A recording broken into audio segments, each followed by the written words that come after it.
Hello and Hare Krishna. Welcome to this Chasing Reality podcast with me, Ryan, known by some as Ramananda Das. So today we have David Egan, who is joining us from Vancouver in Canada. And so David is he has a PhD in philosophy from the University of Oxford. He's worked and taught at various places, including McMaster University and Christchurch in Oxford, as well as the University of Chicago Society of Fellows and Hunter College. So his research goes into many different areas of philosophy, from 20th century philosophy, analytic and continental sides, aesthetics, ethics, and the history of philosophy, as well as some Buddhism. He's also getting into questions to do with ethics and animals and humans, which I want to ask him more about. I've included a link to some of his articles and his latest book in the little section below, so you can click on the links and find those. So I hope you enjoy. Thank you very much, David, for joining me today for this Chasing Reality podcast, all the way from Vancouver. Yes, I'm very touched that you invited me out, so I'm glad to be here. Pleasure. Okay, so I'm really interested in philosophy, but I'm not trained. I was trained in the sciences, so STEM. I think that stands for science, technology, engineering, medicine. I think it's mathematics, isn't it? Or maybe it is mathematics. Oh, mathematics. Yeah, that's probably right. Yeah. Okay. I created a new one, double M. Sure. Yeah. STEM. STEM. So I didn't have to take a module in philosophy, actually. I kind of somehow avoided it. Like I did chemistry, I took biology and I somehow managed to avoid chemistry all the way through my PhD, which is remarkable. It was a miracle, because the two people in my Viva exam were both chemists, and somehow I even got away with that. Congratulations. It was a miracle.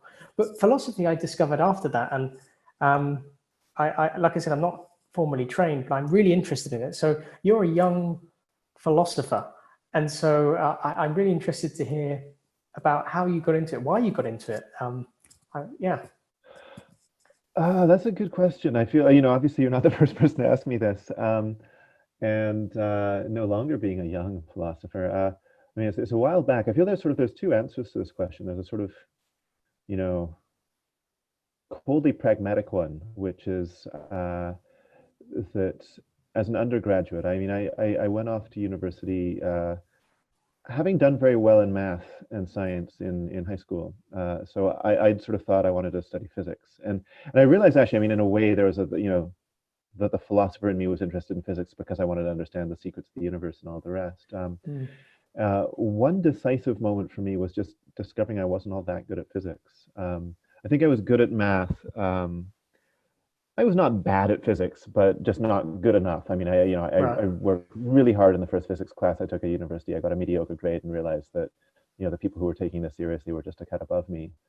And started exploring, I was in the American system where, they have a liberal arts education where you're required to take a distribution of courses. You don't have to declare your major until later.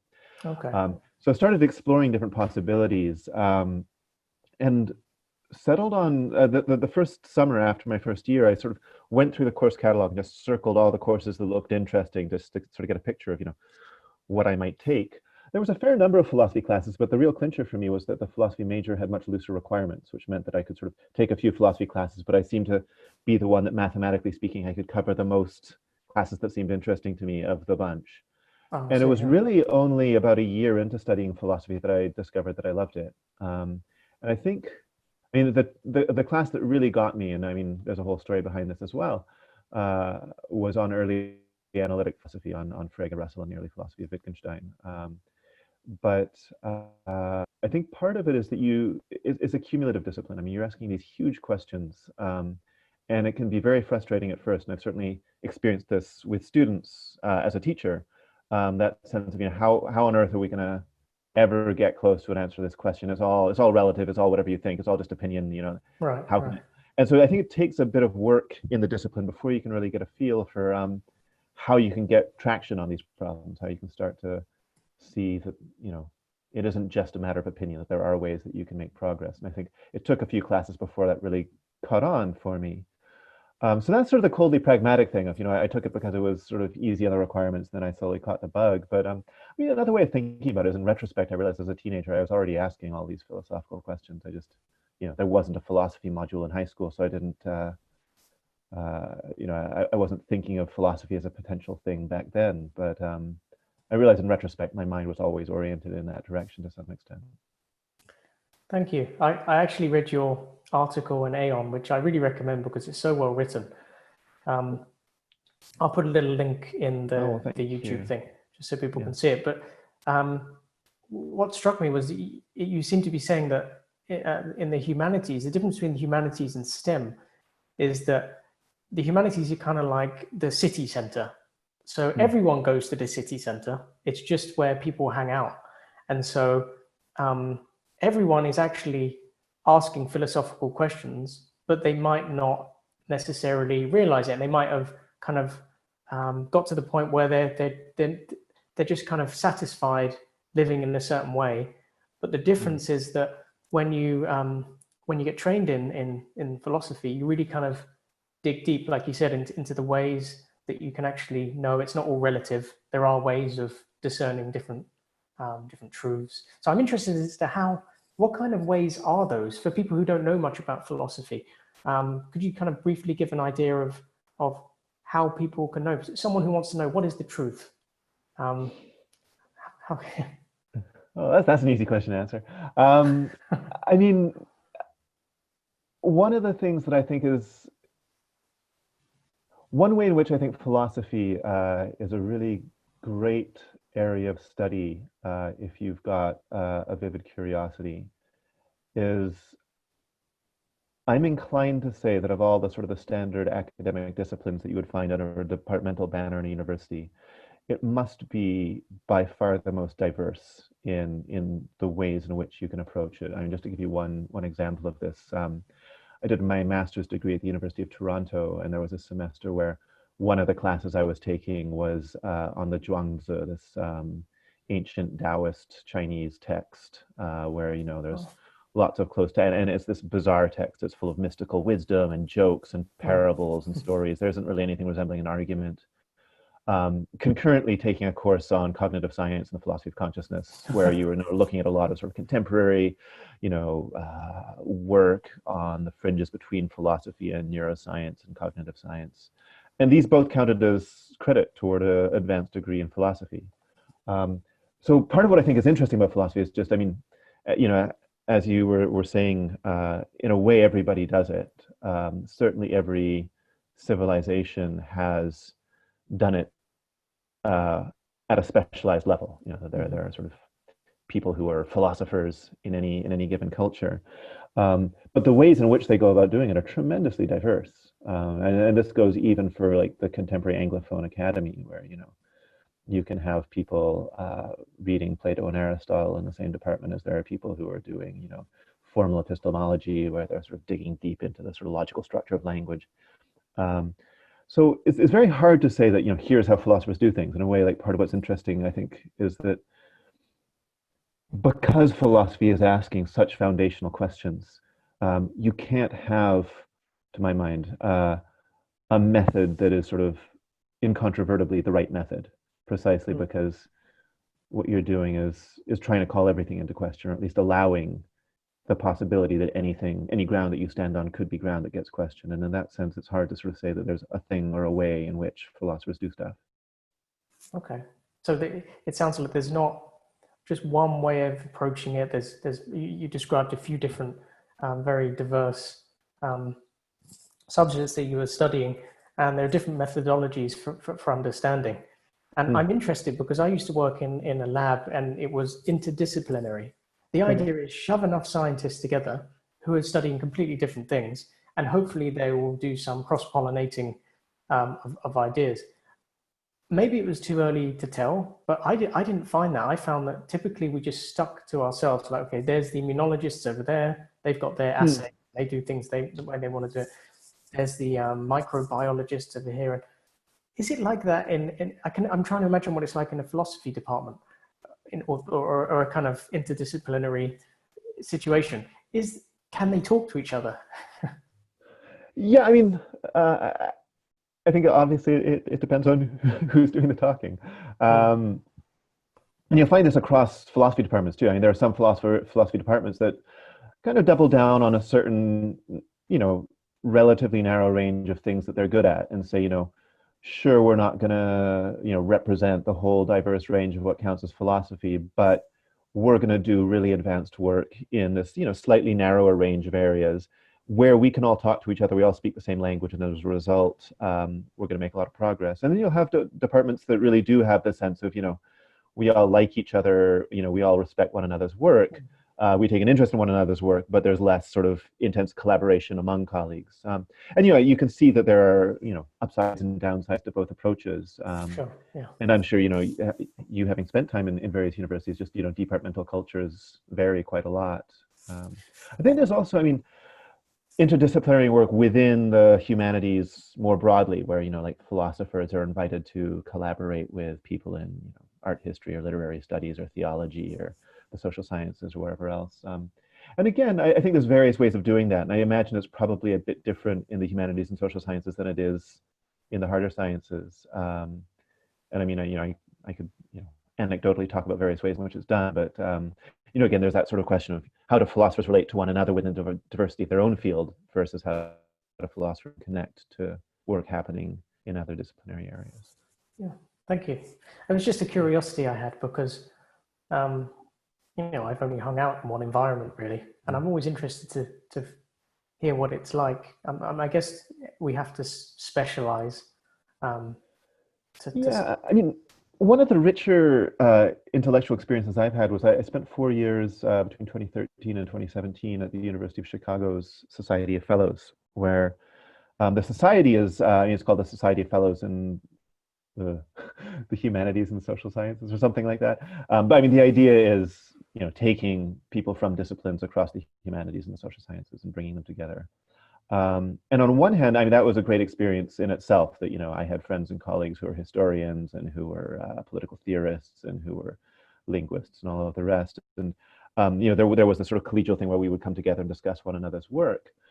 But what I came to learn was that, in a way, this was in microcosm what the University of Chicago does, I think, very well, better than anywhere else I've seen at a larger level, where, you would have literary scholars, philosophers, art historians, and all this, who were, prominent academics in the field who would be collaborating together. They have a committee on social thought, which is, as far as I know, the only PhD I'm familiar with that genuinely is interdisciplinary in this way. Okay. I think there's always that danger of sort of a kind of a flakiness or a watering down, but a place like Chicago really took that stuff seriously in a way that meant that I think everybody came away richer rather than having to water down their thought in order to make it communicable. That's really impressive. I think it requires a lot of skill at that level of taking the diversity and there are specialists. I guess there are people who are very good at integrating and to build that unity, but like you said, not diluting. I think it's really important. Yeah.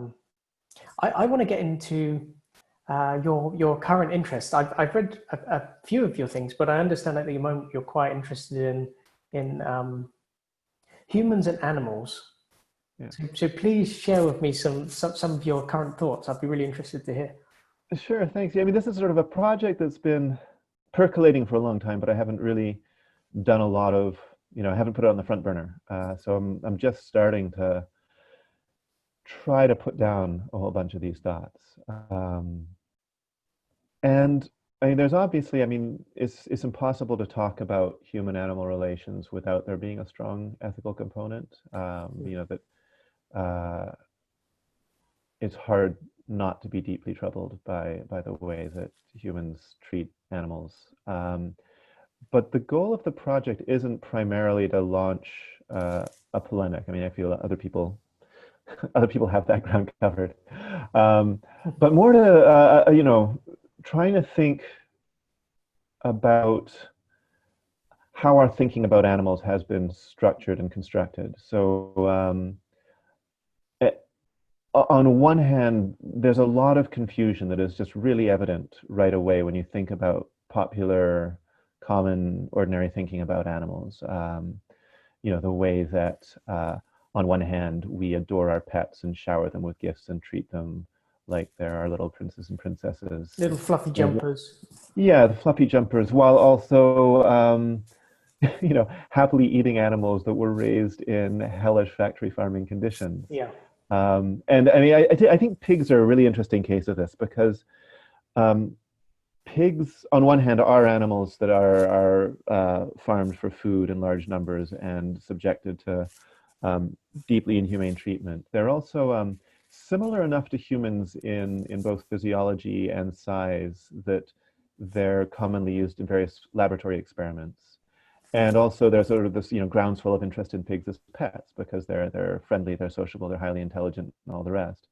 And so you have the same animal that, depending on the context, is either your sweet little thing or it's the bacon sizzling on the pan, or maybe you've got bacon sizzling on the pan while your pet pig is watching. So there's this sort of weird set of tensions here, and there's that question like, how did we come to hold all of these seemingly contradictory thoughts in mind, and also not feeling the tension there for the most part. And so a lot of that then, a lot of the investigation then is sort of, one of the things I find very interesting is just this very idea that, on one hand, humans are biologically speaking animals. We're animals rather than plants or fungi. We're great apes and all the rest. Mm-hmm. And yet, I think it's hard to deny that there is something different about humans, right? That, no other animal talks via the internet about their ideas philosophically, for instance. So there's a sense in which, it's not crazy that throughout human history there has been a lot of philosophical reflection on what's different about us, that there's some difference that isn't just, well, we're the ones that stand on two legs, but there's something deep that's different about us. And I think that sort of tension of both being animals and being something different than animals, there's a kind of a disquiet there that I think is also manifest in the way that we treat animals. There's a sense in which our disquiet about our own humanity is manifest in the seemingly contradictory impulses we have when we relate ourselves to other animals. I find this topic very interesting because how many years ago? 2014. I was trying to kind of, and it's obviously a personal choice. I'm not recommending or doing anything like that, but it's 2014. I was trying to be a vegetarian, or maybe it was a few years before that. Yeah, it was a few years before that. But in 2014, I ended up wandering around for a year, trying to find myself. Had some quite creative ways of trying to do that, looking back. But I ended up kind of stumbling upon I was volunteering on a farm at it was like a monastery.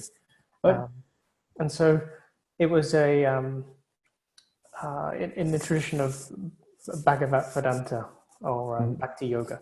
So I was loving it. I was going to these classes, listening from different scriptures, but all the while I was just eating this amazing vegetarian food, and I ended up staying. And a few years later, it's interesting how I hadn't really considered eating meat. It doesn't feel appealing at all. There's nothing about it that seems appealing. Yet at the time, when I first got to that stage, I went through a phase where I was thinking, well, I was starting to consider, what am I doing ethically? Why am I doing this?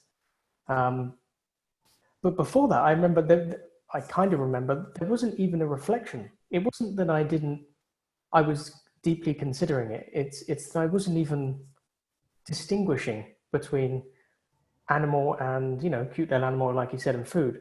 Why is that? Like, what? I mean, we can talk about neurochemistry and all this kind of stuff, but have you any kind of ideas or thoughts on that?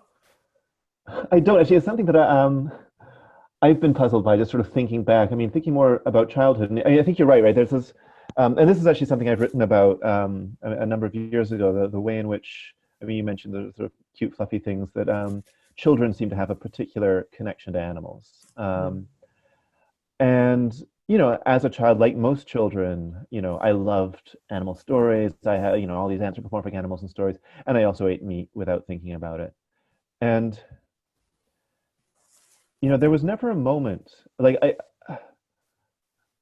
I clearly knew what meat was, like it wasn't like my parents were concealing from me the fact that, these are cows and chickens and all the rest.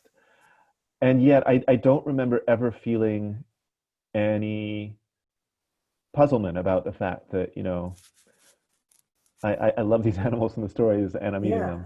them. And I know of, a number of cases, both of people who are my age who talk about this from childhood, as well as friends who have children who confront this, where it does seem that some children do feel that tension, that contradiction. Okay. And I know one or two people who became vegetarians as children because they just couldn't reconcile this, or other children who were deeply troubled by it. And I don't know, maybe there's a psychological story to be told here, why it is that, as far as I can remember, that never troubled me, but it clearly does trouble some people.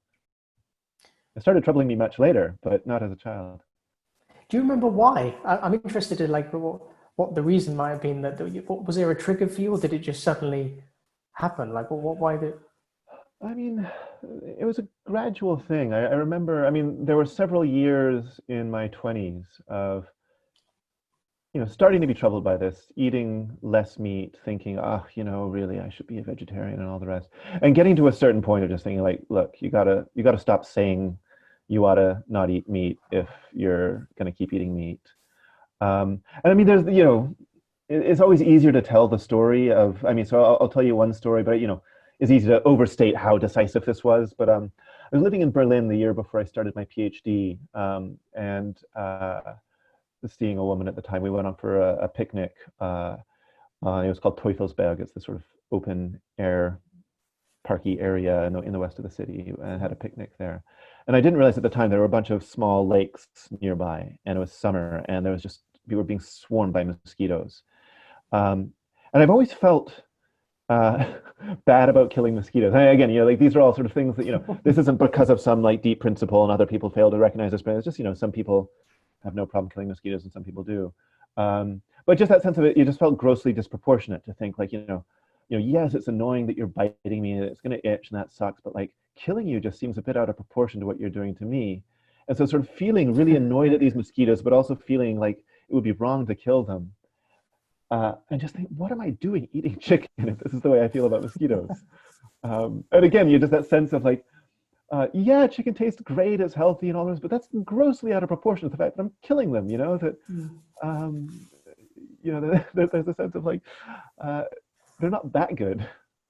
But I mean, the obvious difference is the accountability factor. Like when I see a mosquito and I squish it, I know I did it. But when it's there, it's like, well, it's there. It's there, and who am I to say no?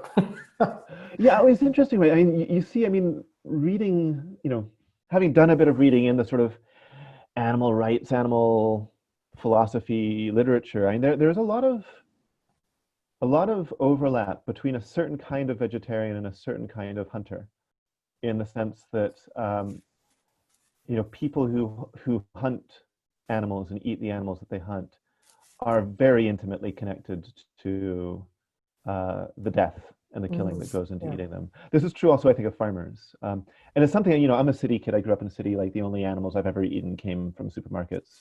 And I think that probably informs my own distaste for eating meat, in the sense that I don't have that intimate connection to it. And it's interesting reading accounts of farmers and hunters who talk about this deep sense of connectedness to the animals that they kill and the animals that they eat.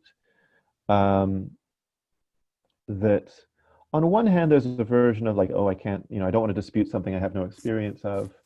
I don't think I would want to hunt animals, but at the same time, I respect the fact that anybody who does eat animals that they themselves have hunted is intimately connected to that act of killing in a way that, city kids like me never were. And I think you're right, that there's a kind of ignorance about where that food comes from that on one hand, I think is problematic, and on the other hand, I think can sort of create this shock that makes me think, I don't want to have anything to do with this. Whereas if I had grown up more intimately connected to the actual death, it might have come as less of a shock when I thought about it. Thank you. That's an interesting. It's an interesting point, and as you were speaking, I was considering my own how I relate to that. And I was thinking that in the tradition that I'm following, it's the metaphysic is that, you know, we're not bodies. We're not the bodies. We're almost in a virtual reality suit composed of body and the interface being the mind. So I'm using this VR machine. And I have certain senses. So I have pig senses, I have mosquito senses, or human senses. The point is they're just different machines to enjoy in different ways. And so therefore, I can see plants and everything as people. That they're not objects. But I guess the difference is when we go to the supermarket, they're not people anymore. So I'm not seeing a person, which is the issue. How do you? Sorry, please. Oh no, go on. Ask the question. I haven't thought about that. No. I'm more interested in what you're going to say. I'm not sure if my question's is relevant. I think it's an interesting problem in thinking about animals. And actually, I mean, to go back to that dichotomy I was talking about earlier, the cute, cuddly things that you sort of dress up in your little sweaters versus the meat you buy at the supermarket. A tendency to collapse animals into the category of either persons or things, you know, that, and you see that like in a very obvious way in the sort of dog in the fluffy jumper versus the, slab of meat in the supermarket next to the jar of, tomato sauce or whatever.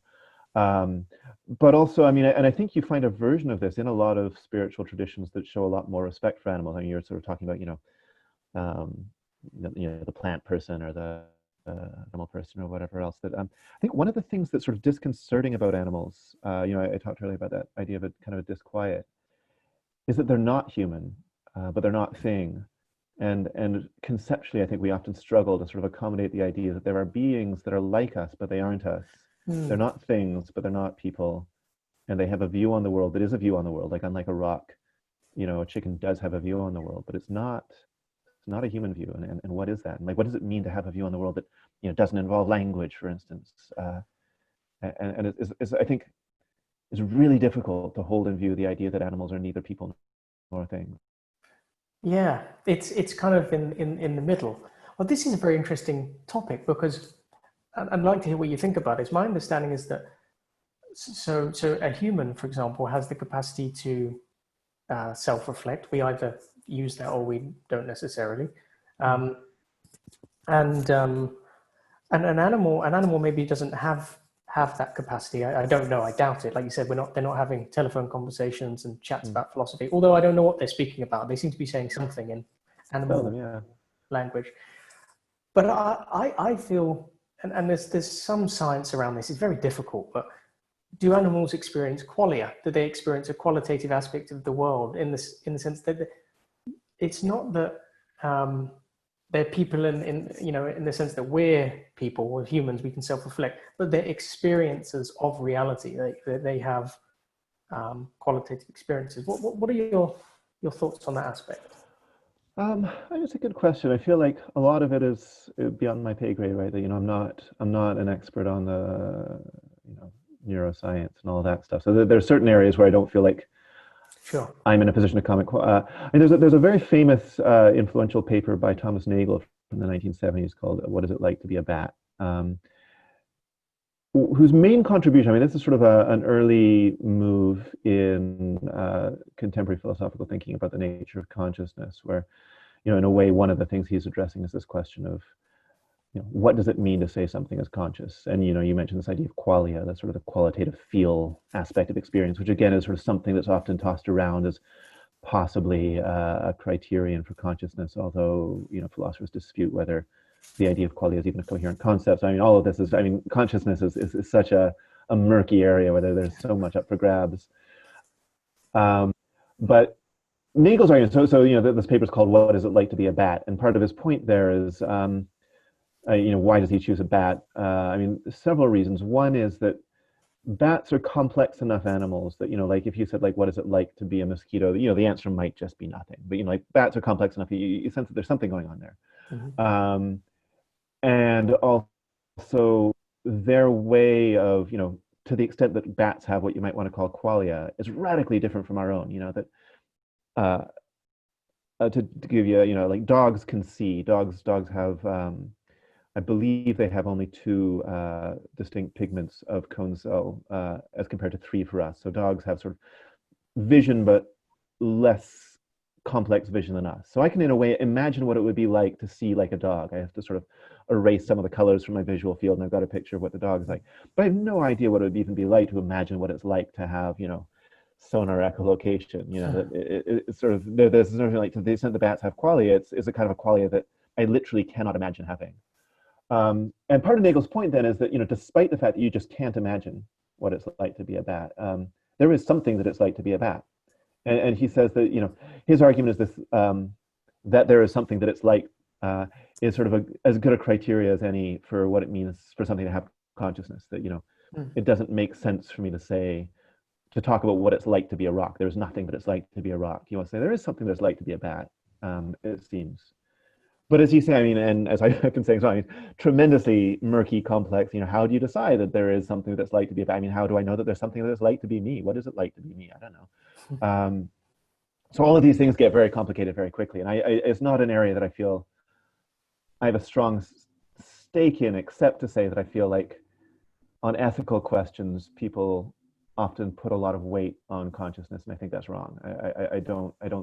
Not that it's irrelevant, but I think whether a creature is conscious, what kind of consciousness it has, is not as pertinent to what we owe to them morally than I think a lot of people suppose. Can you please expand on that? Because I'm really interested to hear what you're proposing in terms of, if we're not looking at it necessarily from the consciousness aspect. You said, looking at it morally. So I'll sort of contrast two ethical perspectives, both of which I'm going to kind of I'll play a bit fast and loose with. One of the prevailing approaches, probably the main approach to moral thinking in the West at the moment, both in philosophy and outside, is some form of consequentialism or utilitarianism. So utilitarianism is, boiled down to brass tacks, the view that happiness or well-being is intrinsically good, suffering is intrinsically bad.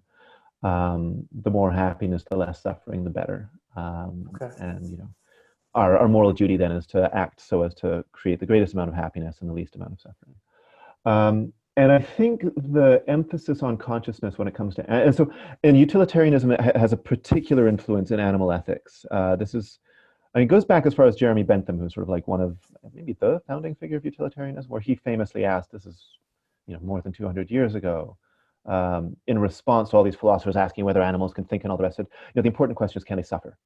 And up until then, there had been this notion of, well, animals aren't like us, they can't think, they can't talk, therefore, do with them as you like. And he said, yep, but they can suffer, and that matters. Okay.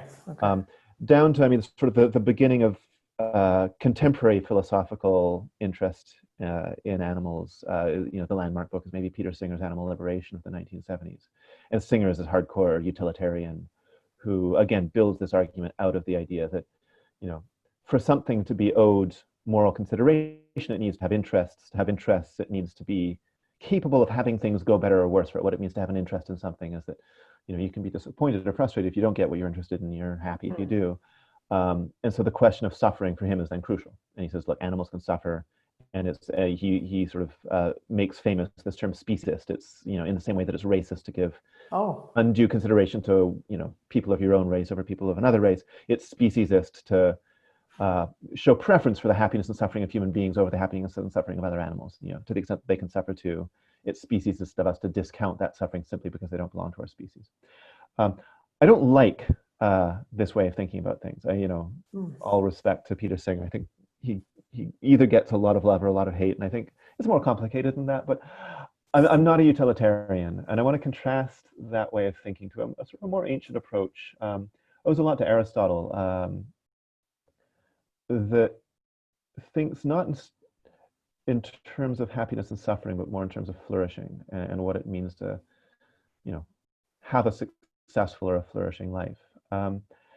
And sorry, to backtrack a little bit, the utilitarian connection with consciousness, when, the interest in consciousness, especially with animal consciousness, then has this connection to, if they're conscious, then they're capable of suffering. That then gives us a sort of, an answer. We have a decision procedure of like, can we hurt this animal? Do they suffer? Yes, no. If no, then yeah, the hell with them. If yes, so then we open. Yeah. Yeah. Another feature of it, and I think this is one way in which it's particularly prominent in the contemporary world, is that it's a very individualist ethic. It's sort of a way of saying, of that being, whether it's a person or something else, are they suffering? And utilitarianism traditionally very much tied to political liberalism. John Stuart Mill, one of the most foundational figures in utilitarianism, as well as a foundational thinker in liberal philosophy. And I think liberal individualism and utilitarianism often go hand in hand, because both of them are dealing with sort of the well-being of individuals, and those individuals treated in a sort of an undifferentiated way. This notion that somehow, it doesn't matter who you are. What matters is, that you're subject to the same considerations. And I think there's both good, that's a whole long conversation in itself. I think there's both good things and bad things about political liberalism and its utilitarian outlet. But just to contrast that then with this idea of flourishing, one thing that I think is interesting about it is that it can bypass the question of consciousness, right? That I was at the aquarium yesterday with a friend of mine, and we were sort of talking about the ethics of keeping animals in an aquarium. And then the Vancouver aquarium used to have dolphins and orcas and dolphins doing shows and stuff, and come to realize that's not okay. And we sort of dialed that back. And then, seeing jellyfish, and, seeing jellyfish, moving around those tanks, I think just aesthetically one of the most entrancing sights. I'm captivated by looking at jellyfish. An interesting question of, is it okay to keep jellyfish in an aquarium? And my sense is that doesn't trouble me as much. And it's not, jellyfish don't have brains, but it's not a question of suffering so much as, there is a way of being a jellyfish that sort of, there's ways in which it can go better or worse for you as a jellyfish. And that doesn't have to do with sort of subjective pain feelings, maybe. But it does have to do with sort of somehow kind of being able to live out your jellyfish nature. And it doesn't seem to me, I could be wrong about this, it doesn't seem to me that those jellyfish are being hindered in living out their jellyfishness by being in that tank in a way that a dolphin is hindered in its being able to live out its dolphin nature in a tank.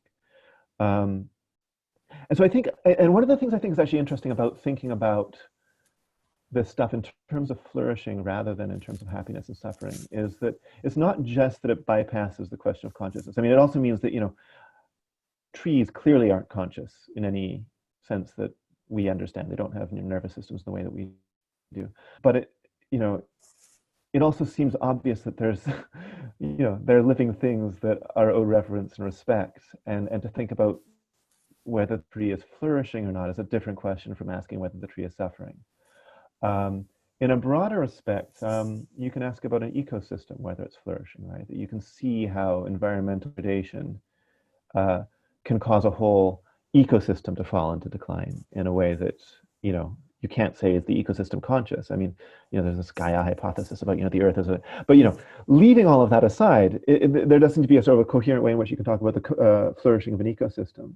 And I think the real kicker here, and this is where I think there's an inescapably tragic feature of, thinking about life in general, is that the flourishing of an ecosystem is a distinct thing from the flourishing of the individuals within it. And in particular, for an ecosystem to flourish, it requires individuals in that ecosystem to suffer and to die. So that, if you want to take to a very far extreme, no animal should ever be made to suffer, it means that, we have to ban all the carnivores from eating all the deer, and then the deer are going to balloon in their population, and the deer are going to die of starvation because they can eat off all the forests. And, there's this weird sense in which sort of thinking on the individual level about suffering becomes nonsensical when you try to apply it ecologically. But on the other hand, if you want to, there are some people who sort of take that ecological view of, we all, it's all part of this cycle, we all live, we all die, and all the rest. You're missing the fact that it's horrible to suffer and die, that I don't want to suffer and I don't want to die, and neither does the deer and neither does the wolf. And that there's a sense in which the ecology that we're born into is at cross purposes with our individual will. And there may be some sort of spiritual solution to this problem, but I think when you start thinking about it in terms of flourishing rather than suffering, you can both see the ecological perspective and the individual perspective, and also see the tension there that I think, to sort of jump in an Eastern direction, the first noble truth of Buddhism is that there is suffering, and that, there is no escape from suffering. And I think when you look at ecosystems, that just becomes evident. there are so many things that came out of that. My head It's is, a bit of a ramble, sorry. no, it's great. I'm very excited by it. I want to see if I can repeat some back to see if I understood your meaning and maybe get some clarity. So your favorite approach for understanding or for kind of for looking at animal ethics is to look at the concept of flourishing, which is a bit more ancient than the you were saying the concept of did you say utilitarianism and you know trying to kind Suffering and that, yeah. of suffering, yes. And so what I found really interesting in that is that there's something in there that really resonates with me, and I hadn't considered it until you said, which is it is suffering if I'm not permitted to live according to my nature. There are certain ways of living which, you know, if I have a certain body and a certain nature, then if I'm not permitted to live in that way, it is suffering. Obviously, being killed is worse. But I really like the idea of looking at flourishing. That's very interesting. So what does it take for an organism to flourish? I'm not sure if I fully have understood the link between the ecosystem and the individual, but I understood the tension you were speaking about. But maybe you could just repeat again so I really kind of get that point. The idea of the tension between the two? Yeah, Yeah, I mean, so there's a guy, and I'm forgetting his name. I saw a talk a number of years ago by a guy who's there's sort of an extreme form of utilitarianism. I mean, one of the things that's interesting about utilitarianism, actually, one of the things that's interesting about philosophy in general is that you can take ideas and run with them very far. And when you push them far enough, you end up with very counterintuitive results. And those results can be some combination of profound and paradigm changing and totally bonkers, and they might be both at the same time. But this guy sort of, pushing on the idea of suffering being bad, and that it should be our goal to eliminate suffering. And on a human level, that means look, we're kind of at the cusp of developing various forms of drugs and perhaps brain rewirings that can really mean that we don't have to suffer anymore. And then he extends this into the animal realm and says, look, every day animals are dying in the wild in just these horrible ways. Like predators eat their prey alive. Like you look at a wolf pack hunting down a deer. Like the deer falls down, it's still blinking and sitting there alive while its entrails are being eaten by the nature is full of these horrible things. And so then he says, the solution here is we need to eliminate suffering. We need to find a way of rewiring the carnivores so that they don't do this, so that the animals, the deer don't have to be eaten alive and all of these other things. There's a point at which you start to realize that if you're determined to eliminate suffering in this kind of strictly utilitarian way, you're setting yourself at odds with nature. That you're saying that there's something fundamentally wrong with the natural order of things. And I don't want to say that therefore they're mistaken. That I think there's something profound and insightful there, which is that there is something horrible about nature. That nature is just full of suffering and death and misery, and yet that's what we've been born into. That's our inheritance. And there is something tragic about the fact that you can't wish there to be life without also wishing there to be suffering. Yeah, it does seem so. It seems that someone else's joy must necessarily equal someone else's suffering. So like you said, it's not a zero-sum thing, right? It's not like, for every bit of joy I get, somebody else has to suffer. But, I don't think that there's a win-win-win-win solution that covers, all conscious beings, that they all get to have their flourishing life without any of them suffering. Can I ask you, how do you reconcile this in your own life? As obviously as a professional philosopher, but this is probably the last question, actually, because Sure. This is the kind of pinnacle. I like this. I better get ready for it. Yeah. I'm just really interested how you deal with it on a personal level. How do you reconcile the fact that, you said about the first noble truth. So do you take a metaphysical approach, a spiritual approach? I don't know the philosophical terms, but maybe there's other ways to approach this, to sleep at night. I don't have an answer. I mean, the short answer is I don't have an answer, which is why it's interesting, right? I feel like certainty is the enemy of thought, that these things are worth staying with and thinking about precisely because, I don't have an answer. And if I did, I could stop thinking and that wouldn't be very good. So this project I'm just starting in on about animals, right now, at least in my mind, toward the end, I want to talk about death and how I think like a lot of the disquiet we feel regarding animals connects to a disquiet about our own mortality in the way that animals are sort of, there's a sort of a tradition of thinking about humans as sort of somewhere between the animal and the divine, and there's a part of us that is divine and is free of all of this, and animals are this very palpable reminder of our embodied existence as beings that are doomed to die. And I think a lot of our discomfort about animals comes to do with the fact that they remind us of this. I personally am horrified at the thought that I'm going to die. And actually, this is another one, kind of like, the way that some kids are troubled by killing animals and some aren't. I've been struck by having, I have some friends who are thoughtful, intelligent, not lazy thinking people who genuinely seem to be untroubled by the thought of their own death. And again, I think there's just as a matter of character, some people seem deeply troubled by this, some people not at all. I am very troubled by it. I feel like, in a way, the goal of pretty much every spiritual practice is to sort of help you deal with that. And I don't know. I mean, it does seem like, and again, across religions, so to take the Buddhist instance, there's this notion that, there is suffering that you can't get away with, but there's this path.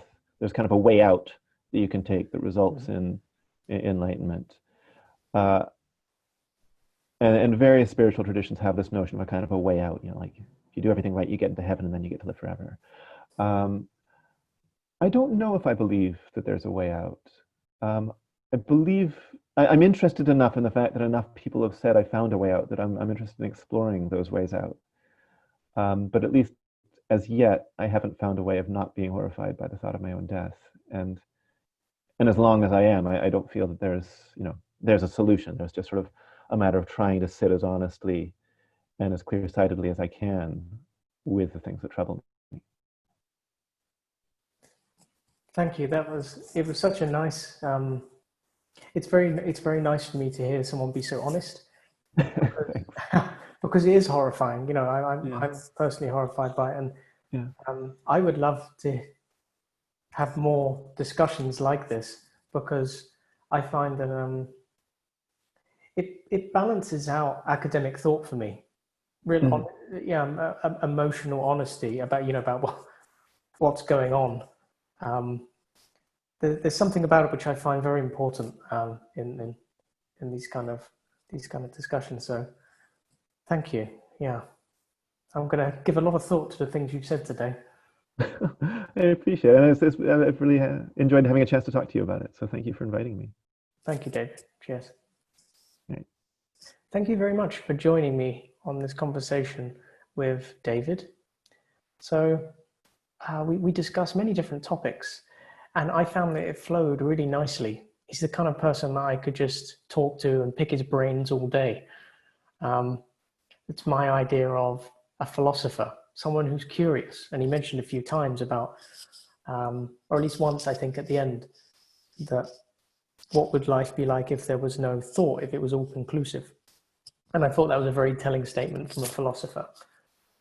I'm particularly interested in his when we were discussing about animal ethics and the topic of consciousness and suffering. He doesn't tend to go down that route in terms of looking at animal ethics. He prefers going down a more ancient route David was describing, which is to do with flourishing. So looking at the flourishing of an individual and what causes flourishing, but then recognizing that within any ecosystem, there's suffering. So suffering is inevitable. And then we got into topics to do with spirituality, Buddhism. We kind of briefly touched on that. And I think this is just an opening conversation. I hope, I spoke to him a little bit afterwards about some of his, some other topics that he's interested in. And hopefully we're going to follow this up with a few more conversations. So I wish you all a good evening, or good morning, or good afternoon, wherever you may be. And goodbye, and Hare Krishna.